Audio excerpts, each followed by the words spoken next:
Isang mapagpalang araw po muli sa ating lahat sa pangalan ng Panginoon. Muli narito po tayo upang magbahagi ng kanyang mga salita sa maikling panahon o oras na binibigay sa atin ng Diyos. Narito po tayo para maghayag ng kanyang mga salita.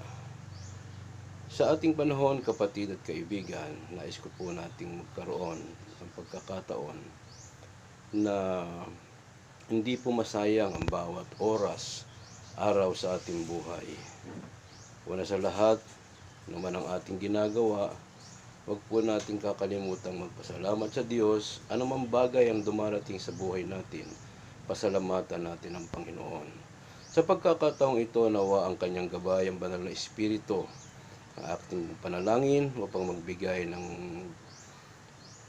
gabay patnubay, pagpapala sa oras na ito. At sa makakarinig, makakapanood ng maikling video na ito, nawa ang pangusap ng Diyos ay atin pong marinig sa pamamagitan ng kanyang mga salita.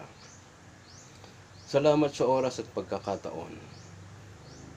Kapatid, kaibigan, anuman po yung ating pinagkakaabalahan sa ngayon, alam po natin ang buhay ay nakapokus po tayo sa lahat ng bagay dito sa ibabaw ng lupa. Nakapokus po tayo sa mga bagay na papaanong ating gagawin sa araw ng bukas. Nakapokus po tayo doon sa mga alalahanin. Nakapokus po tayo doon sa mga hindi pa dumarating na mga bagay sa buhay natin. Ngunit minsan nabawalang bahala po natin, hindi po natin napapansin ang salita ng Diyos. Ano ba ang salita ng Diyos o ang Biblia? Kung atin pong mababasa, malalaman, ito po'y napakahalaga sa atin. Ito po ay sinasabing liwanag sa ating daraanan. Ang salita po ng Diyos ay nagsisilbing gabay at patnubay po natin. Sa bawat oras, araw sa ating buhay, minsan kahit mayroon na tayo ng ating nais o ng ating gustong makuha, laging parang kulang pa rin tayo. Likas na po sa atin yan. Bilang tao, minsan yung ating contentment ay hindi po nangyayari. Lagi pong may kulang. Alam po natin ba kung bakit? Dahil nagkukulang po tayo sa salita ng Diyos.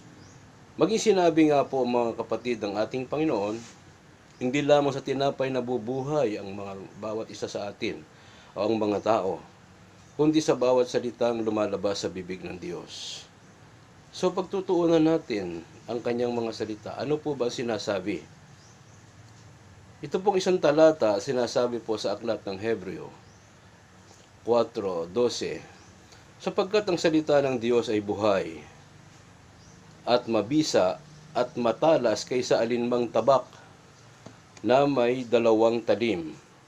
Bumabaon hanggang sa paghihiwalay ng kaluluwa at espiritu, ng mga kasukasuan at ng utak, at madaling kumilala ng mga pag-iisip at mga haka ng puso. So ito po yung sinasabi sa atin sa aklat ng Hebreo na ang salita ng Diyos ay talagang kung ibabatay natin or halimbawa ay gaya daw ng tabak o itak na may magkabilang talim or dalawang talim, no, na matalas kaysa alinmang tabak at bumabaon hanggang sa paghihiwalay ng kaluluwa at espiritu. Imagine po mga kapatid kung gaano hindi lang pinag-uusapan yung laman ang tinatamaan or ang nakakainda nito or ang nakadarama, kundi ang kaluluwa at espiritu at ang kasukasuan at ng utak. Ganun po kabisa ang salita ng Diyos. Kaya kapag kulang po tayo sa pagbabasa o pakikinig ng kanyang mga salita, madalas po parang blanko tayo. Madalas parang kulang kahit mayroon na tayo ng mga bagay na gusto natin. At sinasabi po doon sa huling salita ng mga talata, at madaling kumilala ng mga pag-iisip. So ito po yung katangian ng salita ng Diyos. Madaling kumilala ng mga pag-iisip. Ano ibig sabihin, kapatid, kaibigan? Ang salita ng Diyos, sino ka man, ano ka man ang kalagayan mo sa buhay, kinikilala tayo ng Panginoon. Ang ating pag-iisip ay hindi natin maikukubli sa Kanya. At ano pa po? At mga haka or nilalaman ng puso ng tao. So dumadating sa atin, kahit nagkukubli tayo, may mga bagay na ayaw nating sambitin, ayaw nating sabihin. Dumarating ang pagkakataon na parang ang bigat-bigat ng puso natin. Dumarating po yung pagkakataon na parang bang sasabog ang puso natin. Pero yan ay alam ng Diyos sa kanyang mga salita. Ito po ay nahahayag na kinikilala ng mga pag-iisip, kumikilala ng mga pag-iisip at mga haka ng puso. So ito po ang mga kapangyarihan, katangian ng salita ng Diyos. Tunay po mga kapatid at mga kaibigan, na buhay ang mga salita ng Diyos. Ito ay ang Biblia na hindi lamang ito gaya ng tabak, na gaya ng sinabi natin kanina. Dahil pag ito ang tumatama po sa atin, ito ay bumabaon. Ito ay katotohanan at ang salita ng Diyos ay kumikilala nga po sa atin. Sa buong pagkatao natin, hindi lang sa pag-iisip, hindi lang sa puso. Buong pagkatao natin ay kinikilala or kumikilala ang salita ng ating Panginoon. Minsan katanungan sa atin, ano ba ang salita ng Diyos? O ano ba ang salita ng Panginoon? Sa pangkaraniwang kaalaman, ito po ang Biblia na sinasabi. Minsan po nagiging dahilan natin na tayo ay busy, tayo maraming ginagawa. May mga panahon po na sinasabi na hindi tayo nakakapagdala ng Biblia.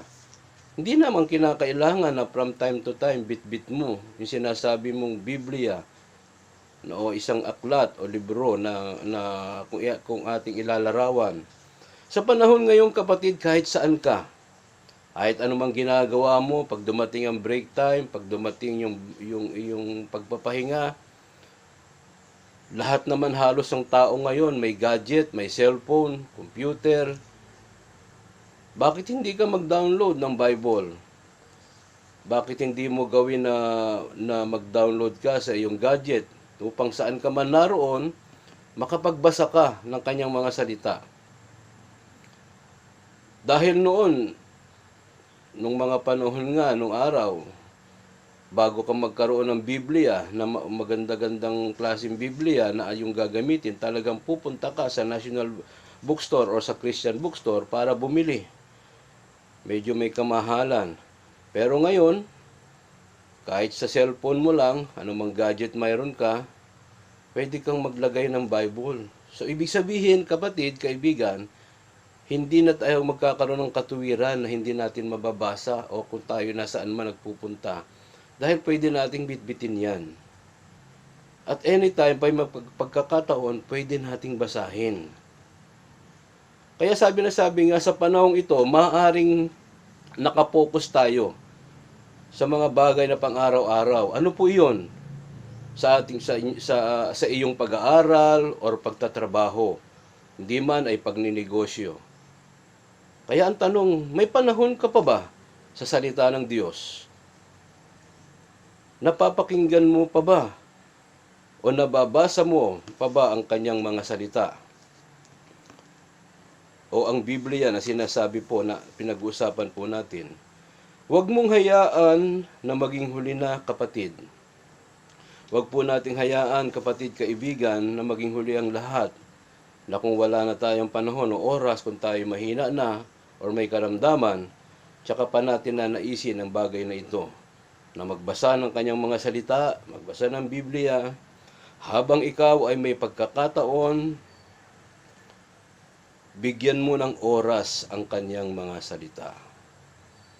Simula sa umaga hanggang sa gabi, meron tayong 24 oras. 8 oras o higit pa sa pagtatrabaho, 8 oras sa pagtulog, 8 oras sa ibang bagay na ating ginagawa. Huwag po nating hayaan na mailagay sa isang tabi ang salita ng Diyos or ang Biblia. Dahil anuman po yung ating ginagawa, kung hindi po natin bibigyan ng pagkakataon, lagi pong kulang sa atin. Ang oras, ang araw, ang panahon, lagi pong pakiramdam natin ay kulang. So sa pagkakataon, mga kapatid, bigyan po natin ng oras. Bago tayo gumawa ng mga bagay na regular nating ginagawa, magbasa tayo ng kanyang mga salita. Or makinig tayo ng kanyang mga salita. Muli, sinasabi sa atin ng Panginoon sa Matthew chapter 4 verse 4, hindi lamang sa tinapay nabubuhay ang mga tao, kundi sa bawat salitang lumalabas or namumutawi sa bibig ng Diyos. Purihin ang Diyos, kapatid, sa pagkakataong ito at nawa ito po ay makapagbigay ng encouragement, pag-asa, pagkakataon sa bawat isa na bigyan po natin ng halaga ang kanyang mga salita. Maraming salamat po. Muli, ito po si Brother Renz, ang inyong kapatid sa Panginoon at kaibigan. Pagpalain po tayong lahat ng ating Diyos na buhay.